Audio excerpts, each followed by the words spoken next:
अभिनय करने के लिए आए हैं।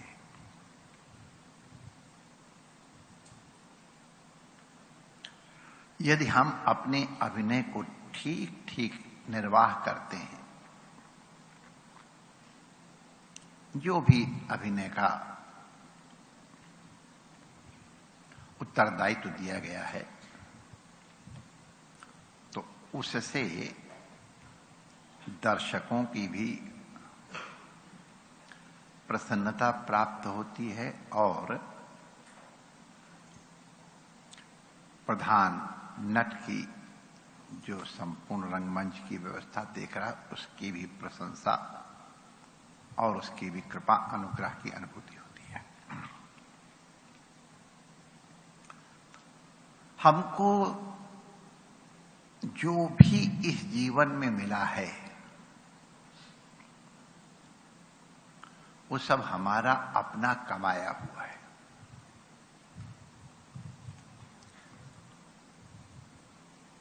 पूर्व जन्म का, पूर्व जन्मों का।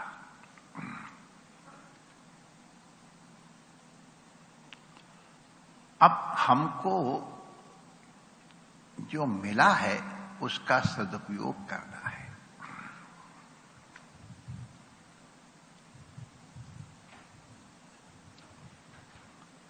ये शरीर और इसके जितने भी साधन हमें मिले हैं, ये भगवान की अनुग्रह से हमको इसलिए मिले हैं कि हम अपने कर्म के बंधनों से मुक्त होकर के परमात्मा की शरण में पहुंच सकें।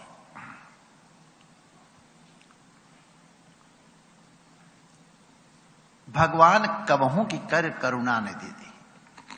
करुणा करके भगवान ये मनुष्य का शरीर देते हैं, जिसको 3 दुर्लभतम वस्तुओं में भगवान शंकराचार्य जी ने भी स्वीकार किया है कि मनुष्यत्व, मुमुक्षुत्व और महापुरुष संशयः ये दुर्लभतम है। तो मनुष्यत्व की प्राप्ति हो जाए तो ये भगवान की बहुत बड़ी कृपा है। हमको ये शरीर जिस तरह का भी है, इसमें अगर कुछ कमियां हैं, कुछ वैशिष्ट्य है, कुछ बुद्धि है, जिस तरह के साधन हैं, ये सब के सब हमारे अपने पूर्व जन्म के कर्मों के कारण है। हमने जो पूर्व जन्म में कर्म किए हैं वो संचित होके एकत्रित हैं, उन्हें संचित कर्म कहते हैं। और उन संचित कर्मों में से जो प्रारब्ध देने के लिए परिपक्व हो गए हैं उनको प्रारब्ध कर्म कहते हैं।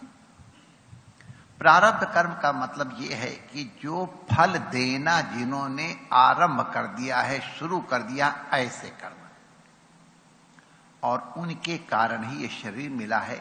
इसलिए इस शरीर को भोगायतन कहते हैं। तत्र भोगायतनम शरीरम, ये शरीर भोगायतन है। अब योगा कर्म से कौशलम की तरह से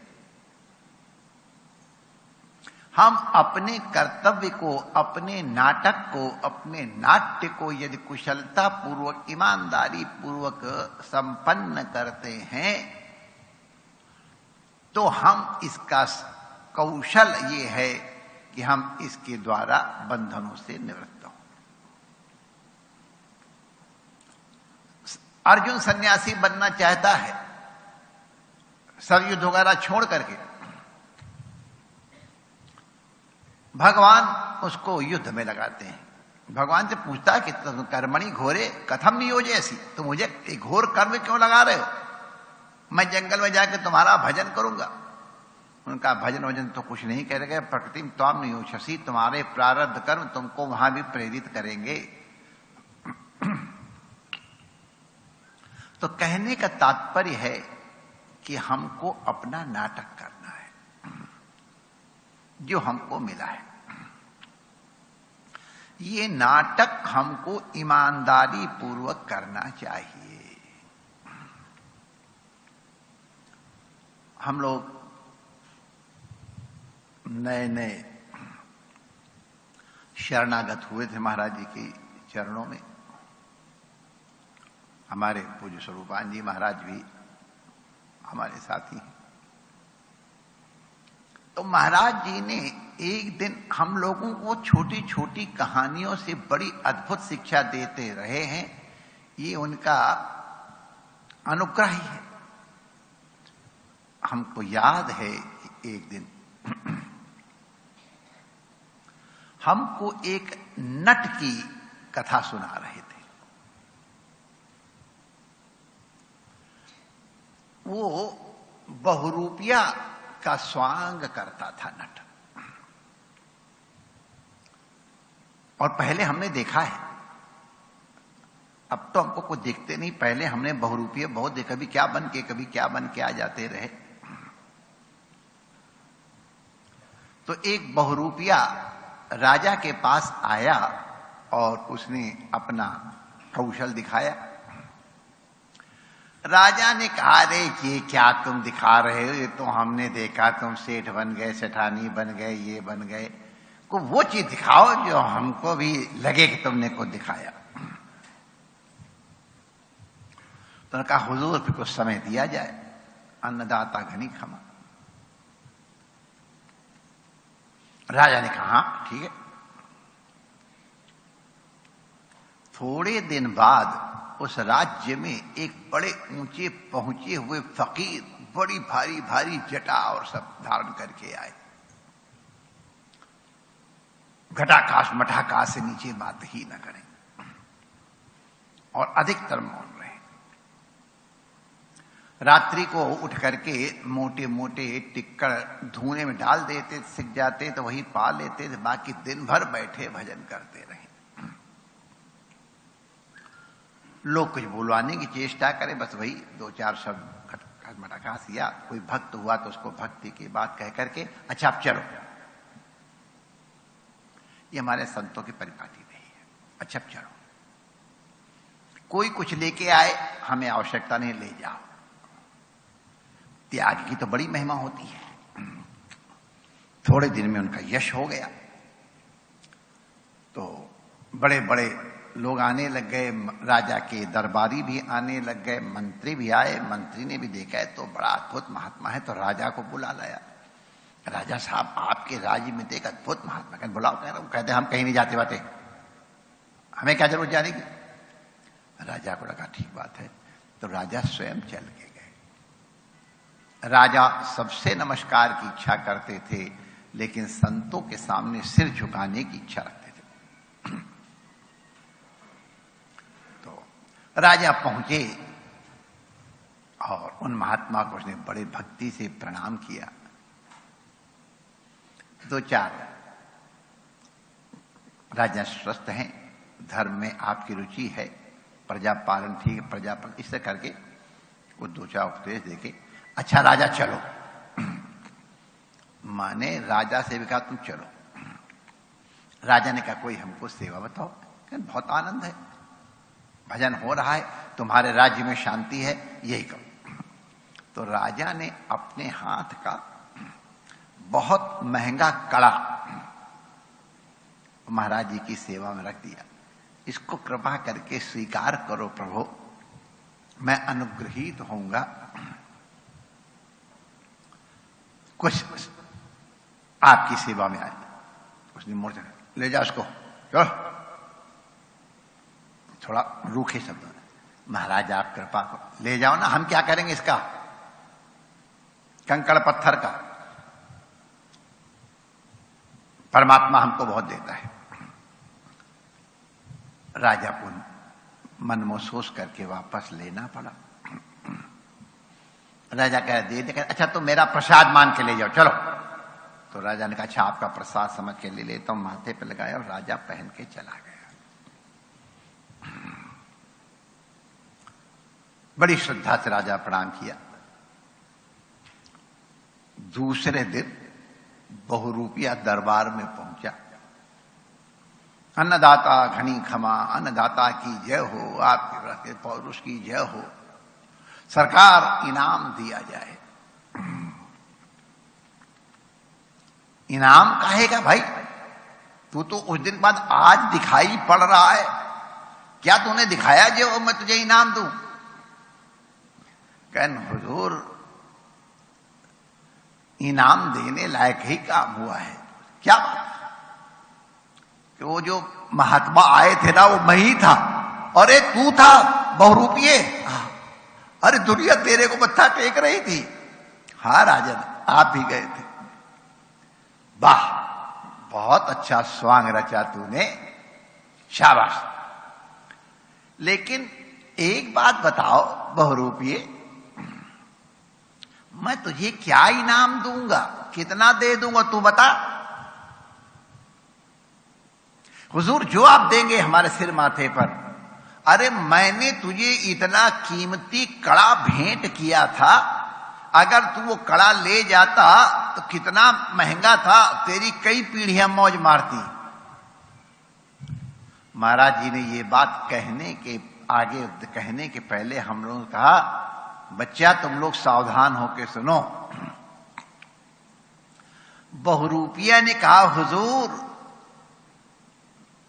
मैंने साधु का बाना बना रखा था,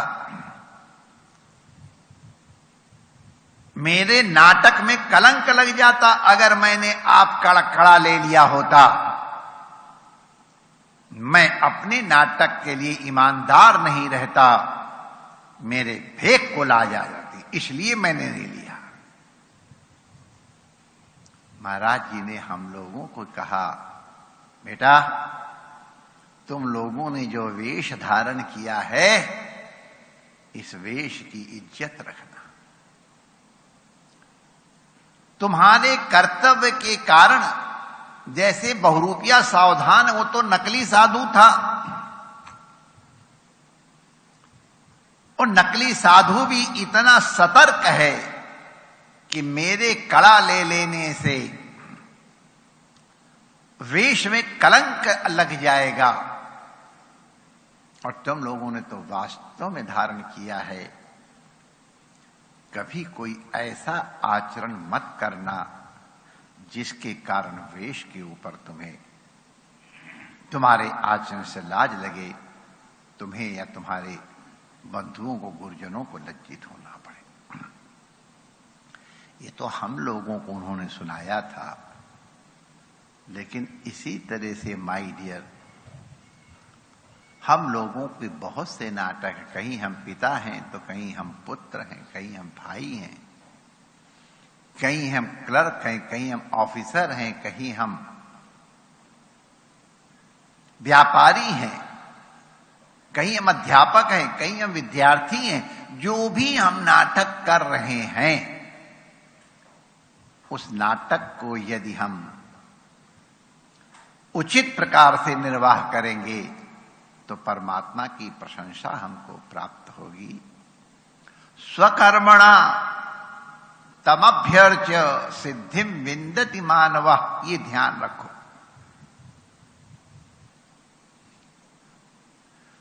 तुम क्या कर रहे हो ये इंपॉर्टेंट नहीं है, तुम क्यों कर रहे हो वो इंपॉर्टेंट है। स्वकर्मणा, तुम्हारा जो भी कर्म है, अगर तुमको कहा गया है कि दरवाजे पे खड़े होकर लोग आ रहे हैं, जरा उनको नियंत्रित करो, ठीक से आ जाएं, और वो छोड़ करके आप आकर के पंखा झलना शुरू कर दो। अब व्यवस्थित भीड़ देके, ये क्या हुआ, गेट पे कोई नहीं, महाराज ये भाई साहब थे, वो चले आए, तुम वहां छोड़ के चले आए, महाराज आपकी सेवा करनी थी हमको। तो अब ये बताओ, जो बताई हुई सेवा छोड़ करके पंखा हाँकने आ गया है, क्या उसकी की हुई सेवा प्रसन्नता प्रदान कर पाएगी, उसको प्राप्त करवा पाएगी? उसने अपने कर्तव्य का तिरस्कार किया है। स्वधर्मे निधनों से निधन से या पर धर्मो भयावह।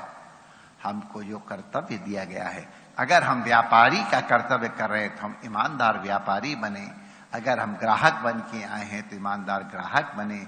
पुत्र पत्नी जो भी हमको कर्तव्य दिया, सैनिक हैं तो सैनिक का कर्तव्य, भिक्षुक है तो भिक्षुक कर्तव्य, जो भी कर्म हमको, जो भी नाटक हमको परमात्मा की ओर से मिला है उसको ईमानदारी से करें, परमात्मा की प्रसन्नता के लिए करें। कि मैं जो कर्म कर रहा हूं स्वकर्मणा, माने हमारे कर्म के द्वारा तम परमात्मानम अभ्यर्च्य, पूजा करके। कर्म कोई महान या निंदनीय नहीं है, हम उसको कर किस तरह रहे हैं ये उसको महत्व प्रदान करता है। पुजारियों को और उनको उनकी गति दूसरी देखी गई, साधुओं की गति कई बार ऐसी देखी गई, और कसाई की सदगति हो गई।